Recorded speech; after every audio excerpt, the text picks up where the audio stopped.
Hi, John again from Artistry in Glass, here showing you how to remove the wood from a cabinet door in order to install a stained etched or textured glass panel.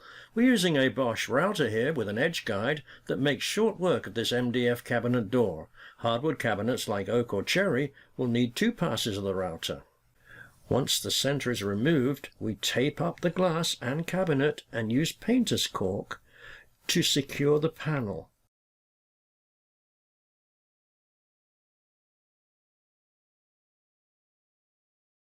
We squidge in the corking into the gap, and when the tape is removed, we see a perfect sight line.